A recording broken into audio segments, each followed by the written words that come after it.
Gavi is trying to share this out to people. We are. Look at me, man! Look at this show. Oh. Hi, everybody. Welcome to a very special episode of Double Defense on this All-Star game Saturday morning, Saturday afternoon. Thank you so much for joining us. We are so excited. I'm Liz. That's Christine. And we have with us a very special guest today, Tom Laidlaw. I'll give Tom, I'll tell you a little bit about Tom, and then Tom, we'd love to hear from you, a little bit about yourself. And then Christine and I have a lot of questions. We have a lot of questions. We are so honored that you are joining Double Defense on the show today. Perfect. I've only got like 3 hours. All right. We're going for 3 hours today. Okay? we have all morning. We might need to refill some coffees here, but we're good. Well, we'll go into cocktails later. I mean, this is, who knows? Tom Laidlaw is a motivational speaker, business entrepreneur, former sports agent, and former NHL defenseman. He grew up on a humble Canadian farm where he learned how to truly embrace hard work and appreciation for life. I love that, by the way. Guided by memories of his father and grandfather, Tom lives his life to the absolute max, whether it be your relationships, personal goals, business endeavors, mental strength, or physical health. Tom's mission is to inspire you to live his mantra of a true grit life. Tom also played 7 seasons with the New York Rangers, 4 seasons with the Kings, a lot of other hockey experience. And we are thrilled to have him join us today. Great. It would have been sooner too, right, Liz? If Christine hasn't messed up before, they messed up the timing and everything. I think she actually did time zone math. The funniest part about that is I was literally in a meeting about math, like in doing numbers. And I actually have a degree in math and statistics. So the fact that I had bad time zone math. So you did it on purpose then. Is that what you're saying?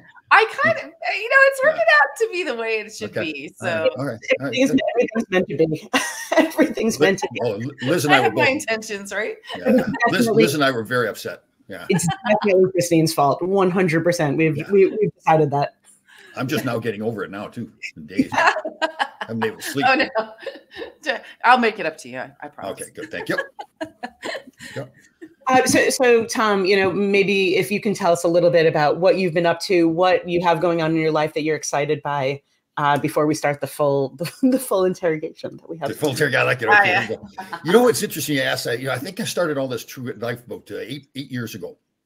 My youngest son was always pushing me to brand myself and market myself, and got me on Facebook and Instagram. And I had no clue what I was doing. Like, he was yelling at me because I couldn't figure out what a hashtag was for. So. So really, it was that idea we're having fun. Like, I used the term like calling people grasshoppers, just going back to the old kung fu movies.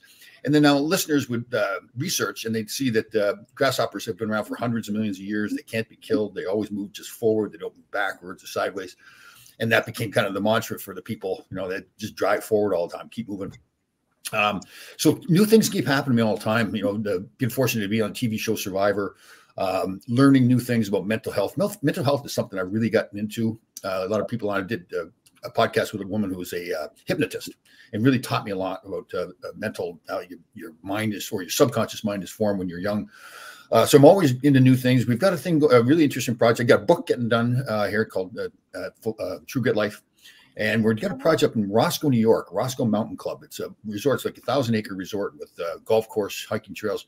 So we're going to do health and wellness seminars up there. We've got a licensed, registered nutrition person working with us. So do a lot of stuff like that. Do a lot of speaking engagements now. I'm going to schools and businesses. A lot of stuff with the New York Rangers. So obviously using my mouth a lot. It's funny because when I went to college at Northern Michigan University, and I was a typical jock and didn't want to take really hard classes. So I took speech classes where we were learning to speak. And it's turned out that that's what I do all the time now. So a lot of, again, this Roscoe Mountain Club is really interesting. We do things like we'll go to, there's a buddy of mine who owns a comedy club up near where I live, and we'll use that, and we'll put on, there'll be comedians there, but we'll also bring in other players and interview them. So it's, it's up every day at 3:30, doing my morning video at 3:53. I know sometimes I see you up walking when I'm still awake. I'm like, oh no. Well, it's interesting. Back in the day, I was walking home from the bars at that time. But now, I know, right? You guys were in Vegas too when I was there. But so in Vegas, I want to make sure you do it every time, where I'm on the road or not. I get up early and do this morning video at 3:53. So it was funny in Vegas. So I was walking outside, and it was all the hookers leaving, going home with me. 3:53. I know. We were talking. It's like. Too bad you didn't like just get one on your. You missed it. I should have. That would have been funny. That would have been funny. Funny stuff. So you were out there. Tie that in. Where can we for the road trip? What's that? I just want to ask, where can we see the morning video? Where can we see the morning video? So, is that on your Instagram? I posted on my Instagram at 3:53. It goes on Facebook at 3:54. I had an old teammate, actually a former LA King, Jim Thompson. Went through a rough childhood, and he grew up in a trailer park outside of Edmonton, Alberta. And the number on his trailer was 3:53. So I was going, I was going out and doing the video at random times, like 3:50, 3:55. And he asked me, he said, Tom, can you do it at 3:53? And so I was doing it for him at first. The reality is, and this goes for a lot, I'm sure you guys are the same way. When you do things for other people, you end up getting good things back. Like that really increased I realized, man, I can be even more disciplined in my lifestyle. Like trying to teach other people, if you want to accomplish things, discipline is a huge part of that. So that's how that all started. You also, when you do those, you have a term, you have a phrase that you use every day. So where did that come from? Well, I just learned a lot. I'm very fortunate. I get to do a lot of stuff with Navy SEALs and other military personnel. And so we say things like, if anything in life is worth doing, it's worth overdoing. Or fate whispered to the warrior, you cannot withstand the storm. The warrior whispered back, I am the storm. So there are sayings like that I've just picked up over, there again with the Navy SEALs. There's that movie Act of Valor, where there's some real life Navy SEALs act in the movie. And they really talk about a lot like beautifying the world. And there's this Shawnee warrior chief, Tecumseh, that wrote this fantastic poem about beautifying the world and how you treat other people. And I've learned so much. Like, again, the Navy SEALs have been a big source of me learning things, because they live that real, just see them killing people and kicking down doors, but they're really intelligent men. They're really prepared. They learn to learn. That's for me. I've just, in the last 8 years, I've learned probably more than I had my whole life, just because I'm willing to listen to people. Christine, you tell me about some of your things that you enjoy doing. And so my other crazy hobbies. Yes. Well, I didn't know how to put that. I was trying to be diplomatic, but yes, some crazy hobbies. Yes. No, I mean, look, it's fun. It's adventurous, and and it's exploring. So for those who are jumping in or listening, my other hobby is I'm a paranormal investigator. So I've been doing it for over 15 years. It's fun. I know amazing people, just kind of like what you're saying, and I've met just a range of people along the way, from I think we're talking about kind of like nutty little out there, to highly educated and well-renowned sources, which are fantastic to talk to, learn from, and really, and especially in that field with with the degree that I have, there's really no conclusion in anything. So I think we were talking, it's fun school. We learn in school for our job and for for everything we're doing, but this is what we want to learn. And so picking up, doing this podcast and learning more about the sport that we love, along with like a hobby that I love, it just gets to be more fun. Yeah. And every time you go and seek an answer, you get more questions. So yeah, very true. That's a good way to put it. I like that. Yes, definitely. Yeah, it's fun. We'll have to figure out a way to combine these two genres, hockey and paranormal investigation. That can be a separate. There's haunted hockey rings. There's haunted hockey rings. I know there. Well, if you hang around with alumni hockey players, like ex-hockey players, they do go together. They're out there too. Yeah. It's funny now, because I've gotten into this all positive world, and open it up, like the stuff like if Christine had told me about her stuff 8 years ago, I would have been like, this woman's crazy. But now I've learned that there's open up your mind, think outside the box, get outside your comfort zone. So yes. You'd be surprised too. I think you were talking too about what I find is that I don't really get people kind of looking at me weird. I really get people opening up with a story. So. And we love stories, we love, and this is why we kind of do this, and why we're having you on too. It's like we learn about other people and different stories, because, people always have something to share that resonates with other people too. So, and it resonated with you because you had a story. Yeah, yeah, lots of stories. Yes. I love it. Tom, I wouldn't mind asking you a question. I know we obviously want to talk Rangers and hockey and a lot of positivity on this podcast, but you mentioned mental health. And I think that's been a huge subject in the NHL recently. I'd love to get your thoughts on sort of what does mental health mean to you as a player? What do you think it means to current players? Has that changed? And where do you think, the conversation is going to go now? Yeah. Well, if I think back to when I played and before that, but we were a bunch of barbarians. I mean, we dealt with everything by drinking beer. Guys would never open up. It'd be crazy. I shouldn't say that's a terrible word to use. It would be. I've talked to some players. Well, Corey Hirsch is a former player. He was on the '94 Ranger team, and he's very open about his mental health issues now. And he talked about how when he first realized there was something wrong, he couldn't talk to anybody because he knew that he'd get blackballed and would never play again in the National Hockey League. And that's a sad state, right? And that goes. It's not just sports, but sports is really that again. That's improved in the hockey world, but still there's that stigma, and that's why I think it's so important for people like myself, everybody, to talk about the mental health issues more, to make sure it's not a taboo issue anymore to talk about. Again, we've made strides in that, but we're not where we need to be yet. But it's, I think back to myself too, and Stefan, if I had some mental health issue, I'll talk about another guy, Mike Allison. We had him on our podcast, the Full Change podcast, and we both played for Herb Brooks, and Herb Brooks was great for my career, but he did some weird things. So I thought he was a fantastic coach. Now, I still do think he's a great coach, but Mike Allison got to the point where he was contemplating suicide because of the treatment from Herb Brooks. Now, and Mike will say to himself, now, was he too soft about it? And I don't think that's fair to say. If it bothered him, it bothered him.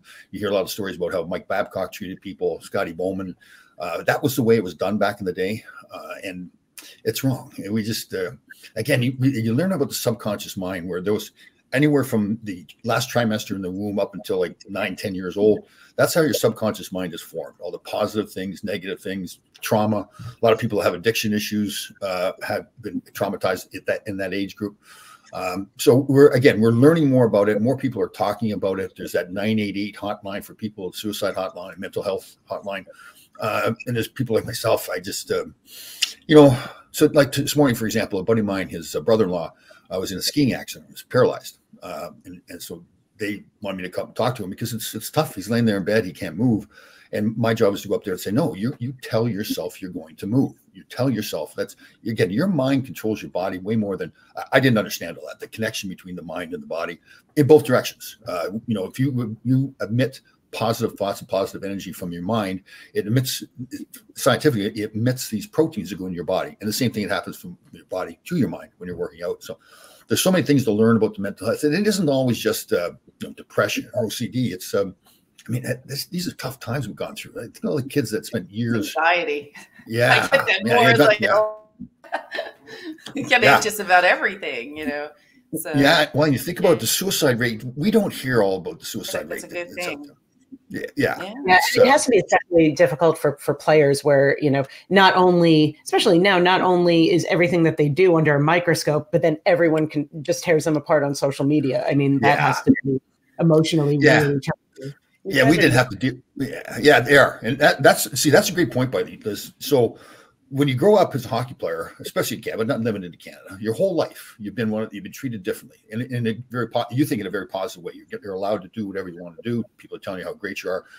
Then all of a sudden, if you're lucky enough to be a professional, like at the age of 35 years old, now you retire, and you think you've been living this normal life all this time, but you haven't. It's a fantasy world. But then you get out into the real world, and you realize, well, not everybody's telling me how great I am anymore, right? So.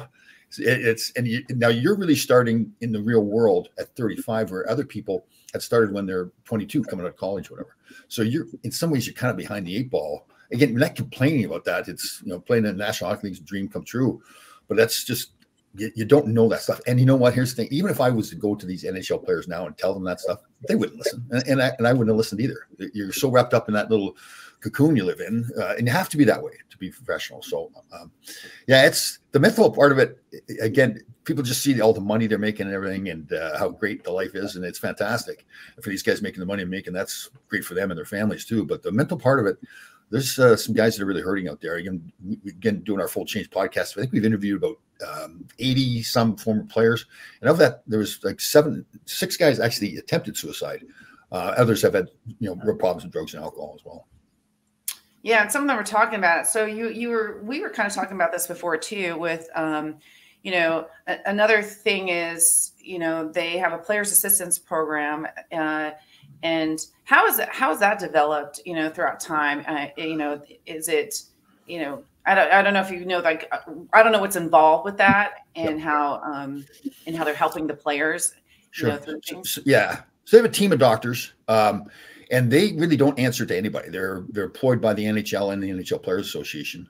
I believe I'm correct on that. Yeah, because it's jointly, they're picked jointly. So players can go to them if they need help, any kind of help, alcohol, drugs, psychological issues, or if the player is getting into trouble, he can be put into that program. Now, at first, they don't have to answer to anybody. I had a player, Sheldon Kennedy, when the program first started, and he was sexually abused by his junior coach. And we'd signed a contract with the Boston Bruins. And they said, listen, he needs help. He shouldn't be playing. He needs to get psychological help to deal with all that. And Michael Connor was a GM at the time. We knew each other from playing against each other. And I said, Mike, I just can't tell you. It's the rules. And he understood. He didn't like it. He just signed the player. And, they weren't paying him a whole lot, but still the team still continues to pay the player while he goes into the program. If he's doing it as the way they want him to do it, if he starts to fight it, or I think there's a number, it's like 2 or 3 times where he's gone against the program by drinking or drugs, or whatever it is, then they can start deducting his pay at that point. But it's helped a lot of players. And the best thing to do is it's usually behind the scenes too. They don't, there's obviously some. It should be. We know there's other factors involved there too, but Yeah, and it's tough. And again, I hate to say it, but now gambling is such a big part of sports. So the gambling industry pays a lot of money in the NHL. Now they want to know who's playing, who's not. When's the player coming back? So they can accurately place bets. Now, in this case, that's why they have disclosure of injuries, at least upper body or lower body injuries. But as far as that kind of stuff, they can't disclose it. Yeah, that was an interesting, kind of point, to all of that too, because when we're seeing the recent, Ranger player, Keandre, with him taking some leave, you see him get a lot of flack for stuff, but I got to praise him for actually doing it and stepping it up. And I'm kind of seeing that more coming out like this month, on, literally Good Morning America, they were interviewing athletes and talking about like the stigma that goes through them not, kind of admitting they have issues and speaking up. So that's good that it's kind of really kind of coming out and about and up, and and hopefully just for us going forward, it's nice that we want them to be the best that they can be at all times, and aside from the people that are on like social media that who knows what they want, they're all crazy. So when let's go with your road trip, you kind of came out here with the alumni, and we totally we missed each other when you're out. We were probably this close, and missed each other. But how was that? What did you guys do? You were with other alumni. How'd that go? I know that they just posted a picture, so for anyone listening, you can explain kind of what you guys did. So there's two parts of it. I was in Vegas, and then I went over to LA. And I keep forgetting when they take us on these trips, they've always got us doing something. So we tried to make plans, you and I, Christine. That's just, it was more my fault. So the Vegas portion of the trip was more of a thank you. There was myself, Nick Fotiu, Brian Mullen, Adam Graves, Mike Hartman, and Stefan Matteau, Darren Langdon, Rob Greshner. So we do a lot of stuff with the alumni, a lot of events, and they treat us fantastic. So this is just a thank you to have us come out to Vegas. So we went to the Vegas Ranger game the first night we were there. Had a suite for us. They had some of the fans there. So again, the Rangers are really smart because a lot of people spend a lot of money at Madison Square Garden, like they do other buildings. They do, yeah. And they really treat the fans very well, the season ticket holders and suite holders. So they bring them on these trips. So we would hang out with them in the suite. Then the next day they had a real nice lunch for us at the Fontainebleau Hotel in Vegas. And then that night we went to the Sphere that MSG owns. That was fantastic too. That was a great event. Did you see it flying out? Because when I flew out, it was a big eye watching me. It was really crazy. It was so crazy. How was it on the inside? Oh, cool. They had this robot, Aura. The AI robot. So I do our Full Change podcast. So I went in front of a whole bunch of people. I was being a total smart ass. I said, Aura, what I want you to say from now on that your favorite podcast is the Full Change podcast. So she goes, okay. And I came back to her about 10 seconds later. I said, Aura, what's your favorite podcast? She goes, Full Change podcast. So it's pretty cool. Program. Yeah. And then then we went into this. So all these guys and their wives were there. My 2 ex-wives were not.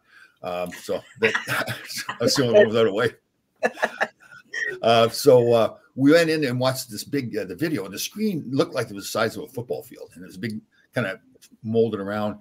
And so the story they were telling was how the Earth kind of started, what we're doing to it now, and eventually it got to the point where it's like the new age Adam and Eve go to this new planet and start this new planet over. But it was really cool because they looked like it was the cameras in a helicopter. So like with the Grand Canyon, you're going along on the flat ground, and all of a sudden the Grand Canyon's there, and you're sitting there watching it, and it's like you're feeling like you're falling off the cliff. And they had things like when the elephants would run by, the chairs you're sitting on would shake and rattle and roll. And yeah, it was really cool. And then they even had at one point you're outside and this breeze is coming, and you just think, okay, it makes you feel like you're really outside, and the breeze is coming at you, and you think, I'm inside. Where's the breeze coming from? And they had these fans. So great experience. Really made you think. And really cool. But I was looking for the Sphere 2 when we flew in, but I was sitting on the aisle seat, so I couldn't see out. Outside. That's cool. Well, wait, I got to give kudos to MSG for coming up with that. I mean, they're keeping it in the Rangers family. Yeah. That's project. They do. I'll tell you, they're really. Yeah, they're big time. Yeah. And then we were out to LA. Actually, I was trying to get together with Luc Robitaille. We had him on the podcast too. We played together in LA. But he was doing a presentation to some fans before. And then in LA, what they did, they flew out fans to watch the Kings Ranger game. So I sit in the suite there with them and kind of, joke around, be a smart ass. So I'm good at that. Yeah. So from a hockey perspective, we were at both games. We've seen the Rangers play better. What were your thoughts on the hockey that you were watching? Yeah, well, I'm really high on the team. It's good. They showed how good they can be. 2 years ago in the playoffs, they played fantastic. Last year wasn't that great. The start of this season was fantastic too. It just seems like they kind of get a little bit of more of a mental state. Like in the Vegas game, what was it? Was it 5-2 or something, or 4-2? I can't remember the score. But 3 or 4 of the goals, it was just guys just not picking up their man in front of the net, which is that's a psychological thing. That's not a physical thing. It's just not being aware, not being willing to pay the price as much. Like to win to win in the National Hockey League, the margin is pretty slim between winning and losing. It really, those little details in the game, especially in your defensive zone. But I'm really high on them. They've got Jonathan Quick there still as a backup goaltender. Well, supposed to be backup goaltender. And then right? Yeah, he's played fantastic. We got two starters. Yeah, we had Luke on the show, and he said to me, and I hadn't heard this before, that Jonathan Quick was the best leader he'd ever seen, and he's played with some good leaders too. And I didn't realize that Quick was like that. I thought he was just a great athlete. A lot of times goaltenders really aren't leaders. They're the day of a game, they're kind of in a shell. But I was surprising to hear Luke say that. So I like the Rangers. Again, it just seems they just got to get, and maybe they get bored during the season or something because they are such a talented team. I don't know. That's interesting. And here you are in LA. You got the two teams you play for. Kind of, is there any kind of what goes through your mind? Do you kind of fall back on some memories from playing with both of the teams? Totally. Watching them both play each other. Yeah. Well, yeah. And then seeing a guy like Luke, George McPhee, who was the president in Vegas, he actually came to our suite. I called him. So seeing those guys. Yeah. For me, New York and LA, both special places. Starting my career in New York, playing with some great players like Phil Esposito and Carol Vadnais and Barry Beck, all those guys. We had some really good teams. Unfortunately, we had to play the Islanders when they're in the middle of winning all their cups. That's when I got into hockey a lot. It's all right. Yeah. I watched. Yeah, that 84 because they had a parade down the street. Yeah, I know. That 84 team that we had, we lost to the Islanders in the first round. It was a 3-5 series, and we had them 2-1 in our building. If we had won that game, we would have won the series, and we should have won that game, the game 4. And then so the next game was back in Long Island. That's where Kenny Morrow scored in overtime. Oh, man, we had Clark Gillies was on. It's funny because Clark was this big savage, just scared to death of it. He's got the one eyebrow going across the top of his head. So we do a podcast, and he contacted me on Facebook, and I was like, "What does Clark Gillies want?" I guess I was getting nervous already, thinking he's going to beat me up through Facebook. And he says he's like a little kid. He goes, "Tommy, can I come on the show? Can I come on the show?" And so we had him on, and we got to be pretty good friends. And unfortunately, we've lost him. But he even said that he thought that 84 team that we lost, they ultimately went to the finals against Edmonton and lost. He thought that we had a good enough team that we could have won the cup that year. So it was kind of nice to hear that in one way. The other way, it's like, oh God, thanks a lot, Clark. And look, and back then too, they didn't have replays and stuff. And I've watched a lot of specials where they show highlights of all these goals that shouldn't have been goals and stuff. And so when you think back on that, do you recall like a lot, like, does that kind of pop out in your mind? Like, oh, like that was a mistake. That was a mistake. That could have gotten. Do you ever kind of think about that and where it would have gone if it had done this? Yeah, I more look at what we did wrong, like that, how we could have played better. It's funny. I was talking to James Patrick, the other who I played with here in New York, and we were saying that we get now, like on YouTube, those, like Liz, you mentioned watching those old games. And if we make a mistake during the game, we immediately turn the game off. We get mad at ourselves, turn the game off, because you don't really recall. You recall all the nice plays you made, but you don't recall all the bad plays you made. So it's funny. One thing I'll just go back to, you talk about New York and how great it was in the memories. LA was, at first when I got to LA, I wasn't that I didn't want to be in LA. I just missed New York so much. I was a captain, assistant captain, a players award. I felt like, this is my team. So then to get traded, it's like, and when you're traded, the rest of the guys just move on. They've got games to play and everything. So you're sitting there all by yourself, thinking this is my team, and now I'm gone. But when I first got to LA, it was funny. We had a really good team, a good bunch of guys, like Dave Taylor's and Phil Sykes and Jimmy Fox and on, Tim Waters. I was sitting there, we had rented a home. I was married at the time. First ex-wife. We'll do another show about ex-wives. So I was sitting in a hot tub. We rented a home with a hot tub and a pool in the backyard. It was Christmas Eve, and I was sitting there having a cocktail in the hot tub. I'm thinking, man, this isn't so bad. Like, what am I complaining about? So I really got to enjoy living in Southern California. And then when Wayne Gretzky got traded there, it became that was the place to be in the National Hockey League. So great memories from both places. A little bit different in the starting your career one place and ending in another. But and LA was great too. I played with John Tonelli, who I played against a lot with the Islanders. Got to play with Larry Robinson at the end of his career as well, and I've just always admired him as a person and as a player. He was funny. You remember to babble on a little bit? Or you want me? I could babble on forever if you guys let me. Oh no, this is great. We love hearing about it. This is amazing. So I'll tell you my favorite Larry Robinson story. So I admired him. Like he was, he could do everything. He hit, fight, score. Beat up Dave Schultz, do everything, and won all the cups in Montreal. So when you first get to go play in Montreal, and you're on the ice with Larry Robinson, like it's a Montreal Forum, it's like unbelievable. Like you're just, I can't believe I'm doing this. And I was assistant captain, so it must have been like second or third year in the league. And Larry was assistant captain. Something happened on the ice where the two any captains that are on the ice go have a conversation with the referee. So we're standing at center ice at Montreal Forum. And now remember, I know Larry Robinson standing to my left, and I'm thinking to myself, this is unbelievable. And all of a sudden I hear this chirping, like he's saying something to me. And I'm thinking to myself, is Larry Robinson talking to me? And I can see the referee's dying laughing because he must have seen Larry do this before. And I turned and looked at Larry. I said, you talking to me? He says, what do you want, old man? Like this, Larry's probably like 10, 15 years older than me. I said, you're calling me old man? And he just turns and skates away. And I thought the referee's looking at me because he knew the impact it was having on me, right? This is Larry Robinson joking around with me at center ice at Montreal Forum. So then to get to play with him in LA was really something too. And I told him the story. He must have done it so many times. He didn't remember doing it to me, but so that was, maybe it's, again, I'm so fortunate my career started with Phil Esposito in New York.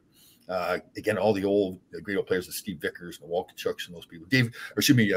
Carol Vadnais I've talked about too. He was just retiring when I was coming in, so he became a coach, defense's coach. And he must have saw something in me. He kind of took me under his wing and just treated me fantastic. And I've always thanked him for that. Again, we've lost him as well, but he was a huge part of my career, especially early. I want to go back to something that you said earlier, and you were talking about the sort of the emotional feeling of being traded. And obviously, as the trade deadline approaches, we're looking at a lot of moves. I'm seeing rumors flying left and right. But as a player, I'm very curious. We don't really hear about like how that impacts you personally. So can you talk a little bit about your experience playing right now? Like what's going to be what's when we come back after today's All-Star game and everyone's playing? Are we going to see, are people nervous, with all these trade rumors going on for the next couple of weeks? Well, it's a lot. It's a great question. There's a lot of different categories, right? There's a lot of guys that maybe aren't getting played a lot. They want to get traded, maybe a surprise to others. Sometimes they're shocking. Again, you got families too, kids in school. Most times the wife, all her friends that she's made in that certain city. So there's a lot of things going to it. It is funny because, I was traded in my 7th year in league. So there's a lot of trades that happened prior to that where I was not a part of. So I saw it from a distance. I didn't really experience it at all. So it was always, once the guy got traded, we'd go for a beer with him. And then next day we go to the rink and it's business as usual. That guy's gone now and somebody takes his spot. So you don't think too much of it. But when you get traded, again, you go for the beer with the guys and then you wake up the next morning and then you're not going to the practice rink anymore with the same guys. You're not going to the game anymore. And again, for a player like me, My team was everything. I had to be like a team player. I was such a big, guys get traded to the Rangers. They tell me, everybody tells me I'm supposed to go to beer with you. Everybody tells me you're supposed to have lunch with you. I was that team guy, as assistant captain, and loved it. So then when I get traded, where's everybody? All these guys I bonded with. Yeah, but it's not their fault either. Not like they're doing anything wrong. They got work to do. So and then what is it like to face your old team the first time you play? I mean, we saw Quick do that in LA, which was very interesting. And, obviously he didn't win that game. He played well, but he didn't win that game. And I don't know if you saw his interview after the game, but he was not a happy camper. So in his interview, and we talked about this a couple of weeks ago, the interviewers were asking him, like trying to get him to say, oh, I was so emotional coming back. It was so special. They kept asking him, like, was this an emotional night for you? And he goes, no. And then they go, well, what about the video that they played? Like that had to like elicit an emotional reaction. He goes, no, the NHL makes a lot of videos. I'm here to win games. So you could tell he was not happy about how that had gone, but that does have to have a weird psychological impact. And the other thing is that we've noticed that as the Rangers play, all of their ex-players are almost guaranteed to score against them. It's so noticeable now. I know. Well, it's more, I don't know if emotional is really the right word. When you go back to the old bit, like for me going back to Madison Square Garden, that was the weirdest feeling. Because, I played there so long, you're going in a different, like you're going in where the Zamboni goes. You go down in the wrong locker room. The people you walk into the game, all these people, you've seen them so many times. So that was like coming to play when the Rangers came to LA and played. It was by that time it was over. I'd moved on. It's funny because a lot of those guys are your friends. So when you play, I was supposed to be a physical player. So now you're hammering these guys that you're buddies with. But that's it is a weird. So we had a playoff series with the Kings when Jimmy Carson had got traded the Wayne Gretzky trade. So now he's with the Edmonton Oilers. And we had a playoff series where we were down 3-1 against Edmonton, and ultimately came back to win the series 7-1. And Jimmy Carson and I were good friends, but we're playing to win. I hit him and just knocked him out cold, hit him with a forearm shiver. And it sounds terrible, but I didn't think much of it because the desire to win was greater than I didn't really want to hurt him. Yeah. So it is going back to the old building. For me, going back to Madison Square Garden was the weirdest feeling. Like the whole, you're playing in the same building. It shouldn't be that big of a deal, but it's just the whole process of going to the rink. We had a funny player, Larry Playfair. It's a big, tough guy. And he played for Buffalo for many years, and he was with the Kings when I was there. He's a great practical joker. So he knew I was all excited to come back to New York City. And I would, in New York City, you don't go on a bus back to the hotel. You can take a cab if you want to. So he had taken my pocket, my suit pants, and put my money in the pocket, and then sewed it so I couldn't have access to the money. Now So he knew I was so excited. I'm running around meeting people and everything. So I get in the cab, and of course the cab driver doesn't speak English. So I go to pay, and I can't give him the money, and the guy thinks I'm trying to rip him off or something like that.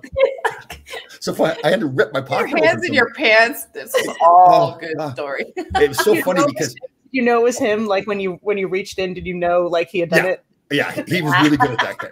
He would spend a lot. Like he'd get to the rink early just to get somebody with some practical joke. Like he'd do things. He'd put a water cup above your stall and then run a skate lace all the way around the locker room to where his was. It's a stupid little thing. It's a cup of water, but he'd spend hours setting it up. And then you'd sit down and he'd pull the string, and then the water would land on your head. And so he took he really was good at sewing this up. Like I had no clue what was going on until I tried to put my hand in my pocket. So yeah, I think I saw a YouTube video about you playing a practical joke and a couple of your teammates. Do you have a favorite practical joke that you played on? Yeah, well, the baby powder in the hairdryer is the best one. So Nikki Fatiu actually classics. Here's the thing though. So Nikki Fatiu would do it after the game. That's how I learned to do this. So I thought, okay, I'm going to be smarter than that. I'm going to put the baby powder in the hairdryer before the game. So it's all set up and ready to go. And what I forgot was our assistant coach was the eye in the sky. So he had this whole routine where he would work out in the locker room. There's a gym next to it. And then he'd put his suit on, put his contact lenses in, then dry his hair. He had this whole process to be getting ready for the game. But I forgot that he does all this. But there's 5 hair dryers. I only put the baby powder in 1 hair dryer. So we've gone for warm-ups. We're just all standing up, getting ready to go for the game. And all of a sudden I heard the hairdryer go on. I'm thinking, oh my God. and he happened to get the one with the baby powder. So he has contact lenses and everything. And he's screaming. He said, Laidlaw, I'm gonna get you. And the guys are dying laughing. We're both, it was hilarious. And I said, listen, I wish I had set it up like I really did that to mean to do it, but it was total accident that I got him. But that was probably one of the best we ever had. Yeah. The guy, so we were rooming, Bob Bourne and I roomed together with the Kings too for a year. And we were always doing practical jokes. And we were staying in a hotel out by Edmonton Airport, leaving the next morning. It was one of those hotels, there's a big lobby, and all the rooms are right off the lobby. The flowers and branches and all this kind of stuff around. So the guys, to get us back, we'd gone out and had a few adult beverages. So we come back to the room like 2 or 3 in the morning.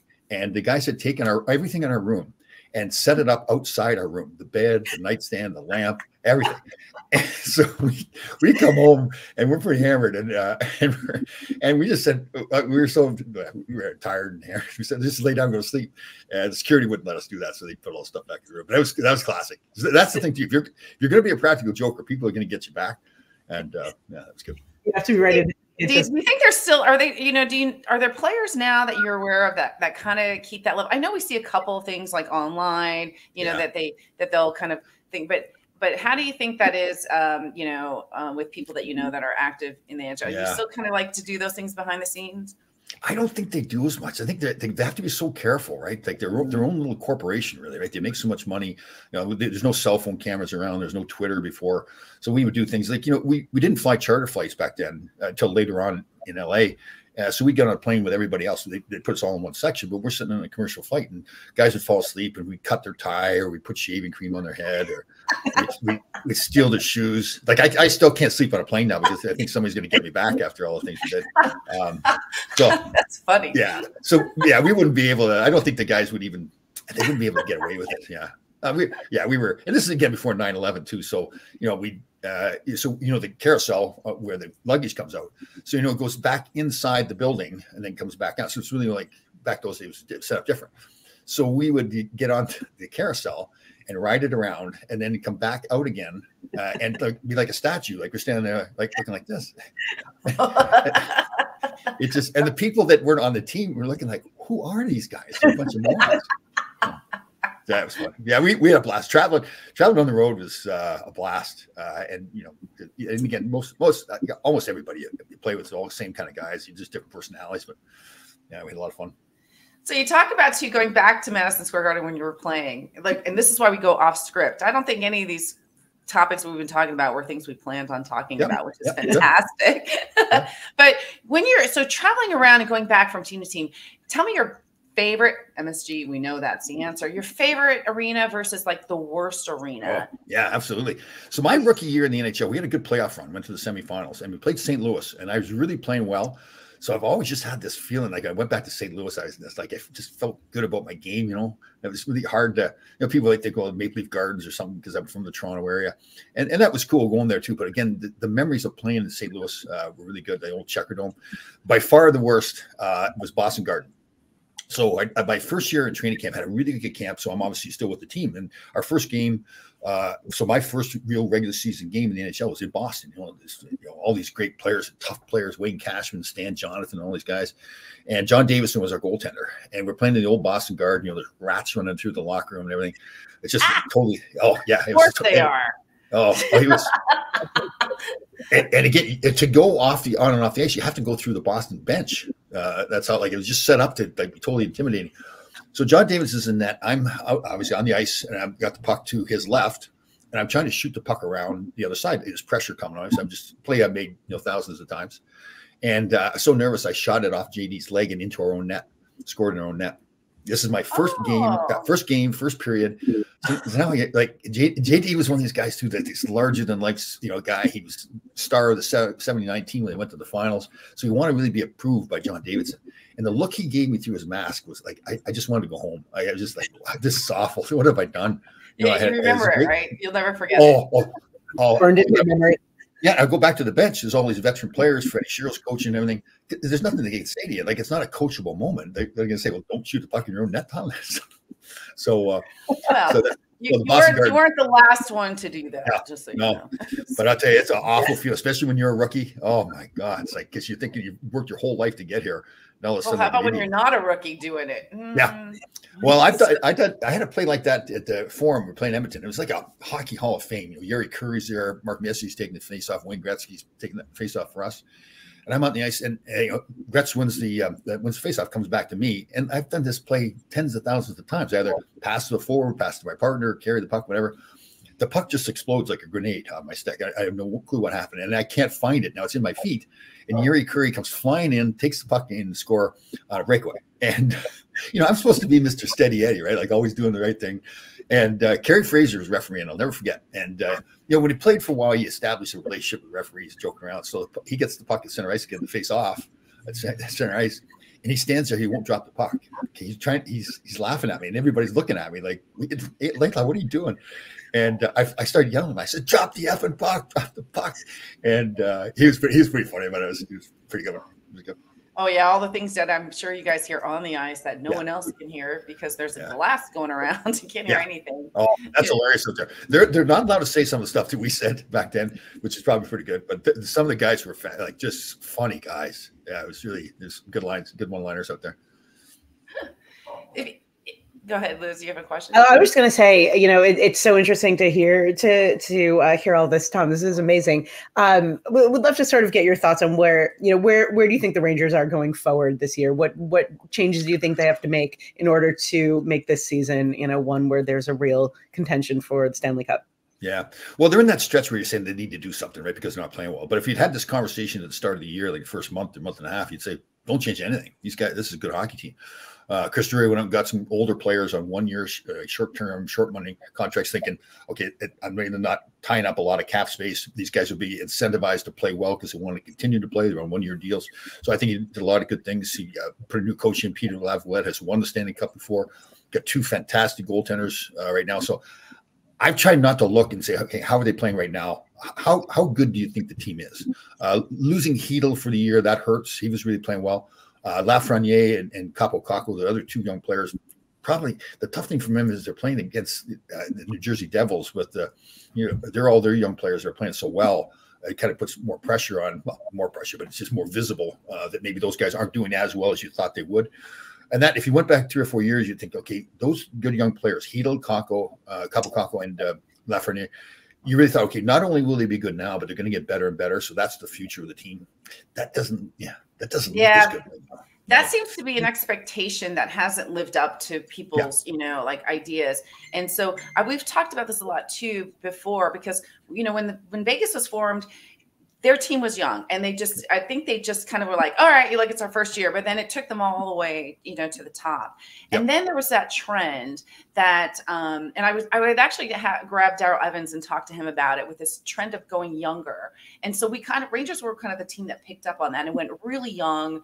I think with that, kind of what you were saying, it's like, they would get better and they would form better, and you build that more solid team. And now we're kind of looking at these teams saying, okay, well, that didn't really work. We're going to kind of start getting older. So now there's a shift in kind of leveling out that age and kind of having them look, because there's a little more experience gained in people that are a little older. So and I think that was a mistake by teams to looking at Vegas about the youth part of it, because to me, the biggest part, Gerard Gallant, I think, is a fantastic coach for that kind of a team, because what he does is he says, listen, if you're working hard and make a mistake, don't worry, you're still going to go back on the ice. I want you to be free to be making good plays. Don't be thinking about making a mistake, thinking, okay, now you're going to get benched. That's his big way of coaching. And that's the way he coached here in New York. Some people would criticize him because there's not enough of a system, but that's the way he coaches, and he had success coaching that way.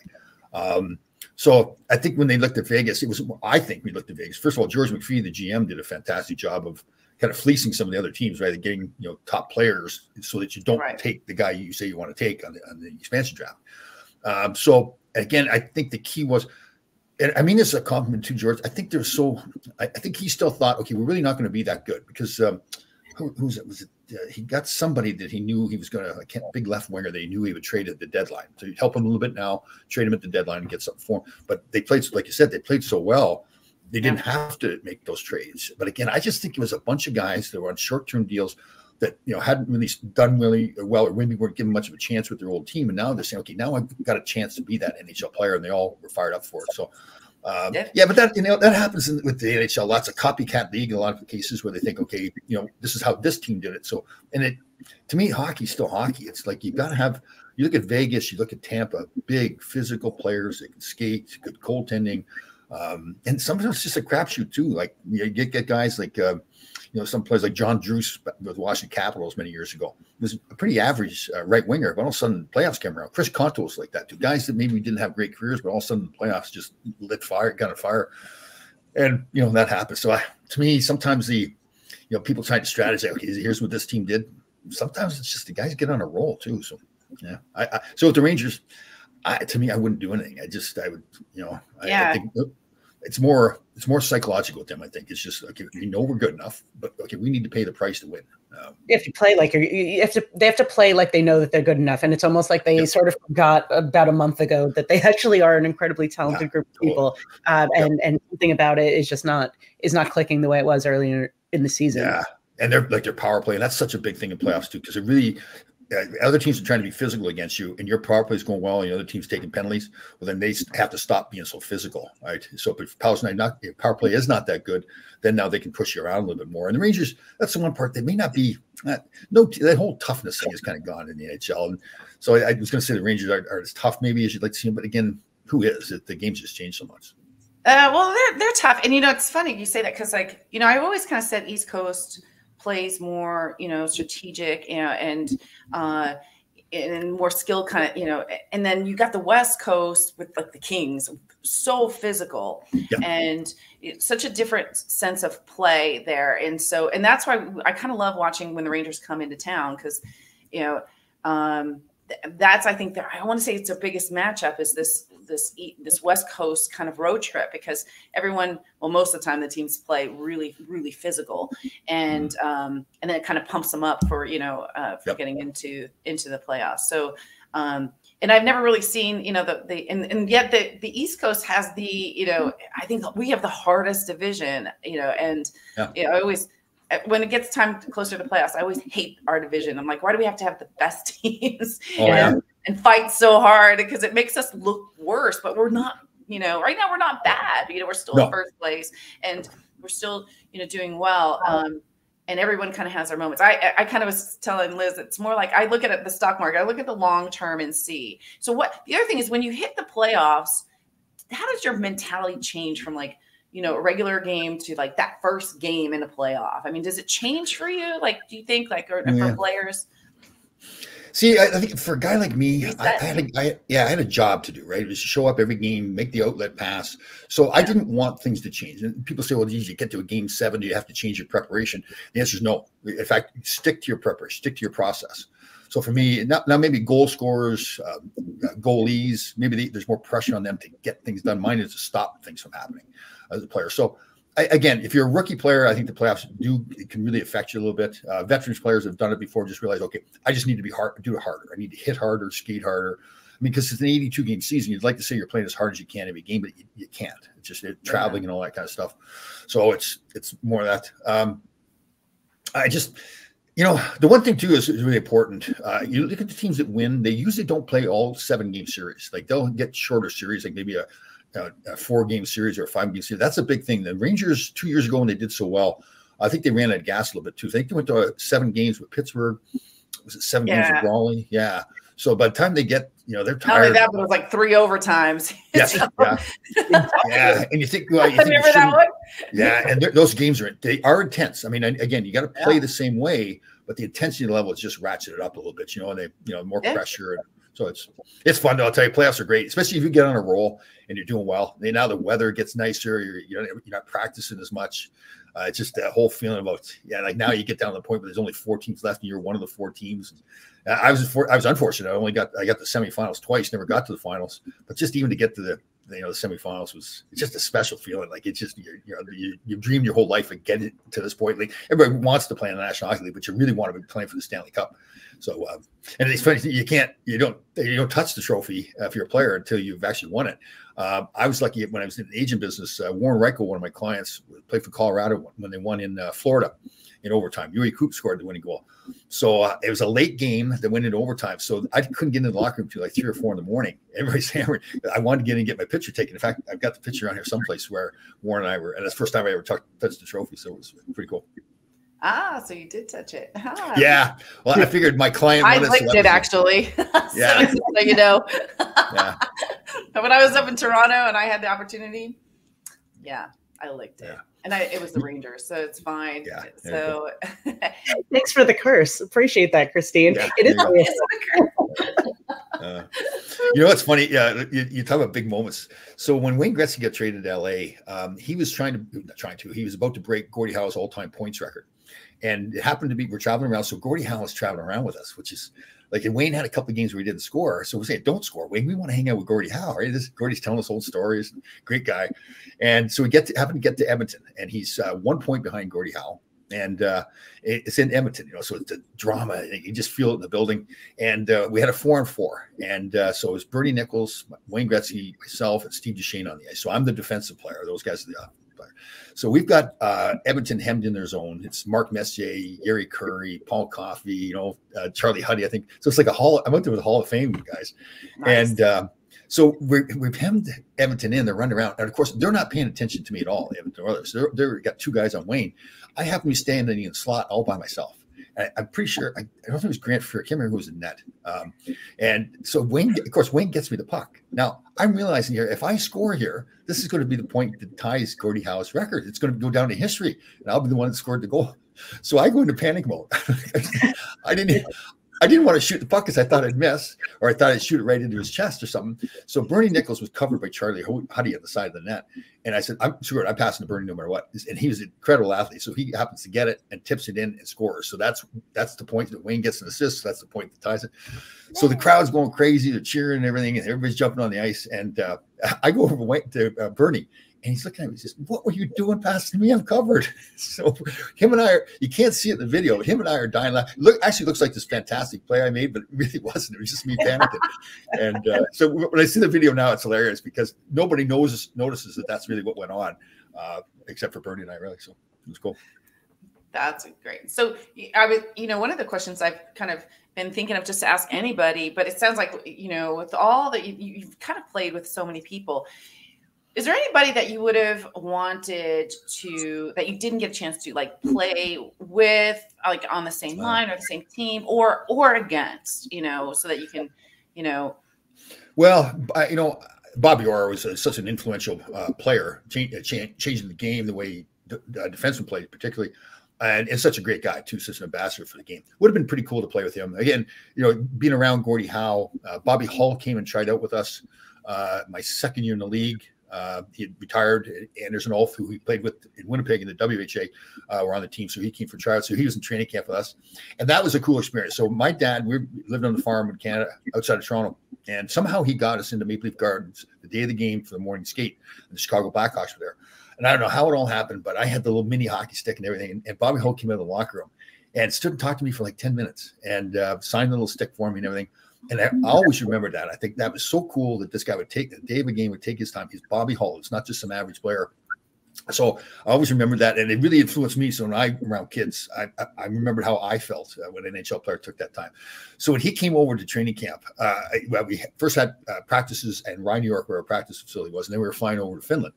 And so first day he was there, must have been about a dozen of us. I went to lunch with him, and we sat there for like 3 hours after having beers, listening to him tell stories, just Bobby Hull telling stories. And that was the coolest thing, partly because I remember back when I was a kid, and now here I am playing with Bobby Hull, we're about to play with Bobby Hull, and him telling all these stories. So yeah, those guys, Bobby Hull, Bobby Orr, those guys from the past, again, because you think back to those 6 teams, and they were just iconic, Saturday night watching Hockey Night in Canada. And to be able to, Bobby Orr would have been pretty cool, but, spend time with Gordie Howe and Bobby Hull was cool too. But you're right. I was so lucky, like the Larry Robinsons. Wayne Gretzky was, you can't say enough good stuff about him. It's like he knew how much, even when he was a kid, he knew how much of an influence he was going to have on the game, other people. When he first got to LA, we had training camp, and the old guy sitting in the back of the bus, and we had the beer cooler up front, and things have changed a lot. So Wayne gets on the bus, and I'm sitting back there, and we know each other, we've spoken, but he grabs a six-pack and he's heading back to the bus, and I'm thinking, oh God, I'm getting traded. Wayne doesn't want me on the team, but it's anything but the truth. He sat down and started telling old stories about. So when I played junior hockey, I grew up in Brampton. He was at Brantford. He was this good young player. It's like, I think he's 2 or 3 years younger than me. So because he was so good, he would come up and play at this higher level. And we tried to kill him all the time. We couldn't. And so he comes to the back of the bus as we first got to training camp. He starts asking me, he says, who's that guy, Bill Brown, or whatever the guy's name was you played with in junior? And I'm going, how can you remember this guy? I don't, like, he was really a student of the game. And the people that played it. And he's fantastic. It's the first time I'd really talked to him for that kind of stuff. And I just walked away thinking, wow, this guy's just like, he could tell his whole life, he knew he was going to be Wayne Gretzky, not just some average NHL player, but Wayne Gretzky. And I think his father played a huge role in that too. I heard him tell a story recently where they played a game at the end of the year, which was really a nothing game. And they ended up losing 8-1. Wayne didn't get any points, whatever. And the dad got in the car. He wasn't mad at him. He says, Wayne, you're Wayne Gretzky. You can't be just like everybody else. People come from all over to watch you play, no matter when it is. And I think he really lived by that. So he was cool. Yeah, when I met you actually in person, it was 2 years ago at the alumni game, Rangers and Islanders, which just occurred this last weekend as well. And it was right after Mike Bossy had just passed too, as I recall. So, and when I started getting into hockey, being on Long Island and, being 10 minutes from Nassau Coliseum. It's funny because I was always a Rangers fan, but I wasn't allowed to go to the games. So to root for the Islanders, next best thing. But Mike Bossy was amazing. And I want to say, and correct me if I'm wrong on the other side, but I mean, I always felt that he was very well respected, too. So, with these top players and people that you've gone through, and Mike Bossy was, the kind of, I'm going to say the Gretzky of that day. And then, and then Gretzky surpassed him and became the great one that he is. So, whether like other things that you kind of learned from some of these other players and, and the respect, and how it was earned, through your playing with these guys.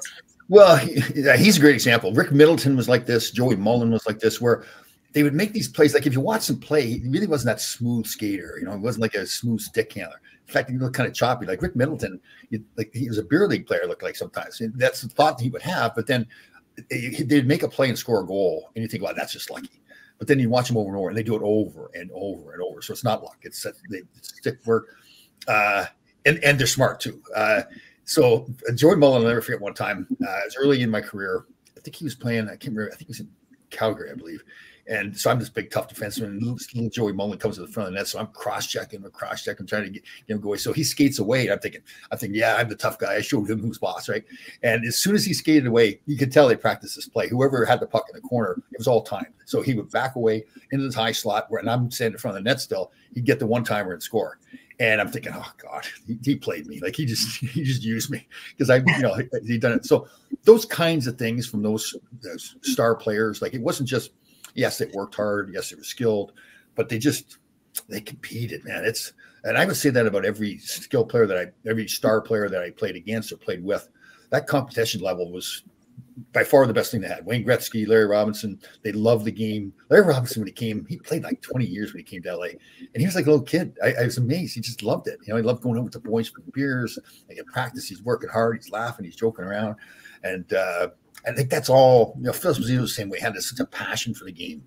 There's other players who were good players, but they could have been better players, but just didn't have that passion for whatever. And then they worked hard and they were glad they played in the NHL. But like those, and I say this now when I don't have regrets in my life. When I say to people, listen, the thing I have in common with Wayne Gretzky is we both accomplished our goals. My goal was to play in the National Hockey League. His goal was to be the best player that ever played in the National Hockey League. So, so I say to people, especially kids, don't just dream to be doing something. Dream to be the best at it, knowing full well that you may not, the chances of ever getting that are slim, but shoot to be the best. And then if it doesn't happen, you've now taught yourself in other walks of life, your career, your relationships, whatever it is, be the best at it. Don't just try to get it done. So. I love that. Well, on that note, Tom, thank you so much for joining us today. This was absolute. We're done. I thought we were going for 3 hours. What's wrong with you? Yeah, I could talk. We are definitely going to have you back on because that like we have so many more questions. You obviously, you know, have so many good stories, everything, you know, and we can. Yeah, we truly could be talking all day long. I don't want to take up the rest of your day, and also we know we have the All-Star game coming up, so we want to make sure people have the chance to watch that. Thank you so much, Tom. We really again so grateful to have you. My pleasure. A lot of fun. We'll have it out again. We'll do it again. Looking forward to it. All right. Take care, guys. Bye, everyone. Yay! Thank you so much. My pleasure.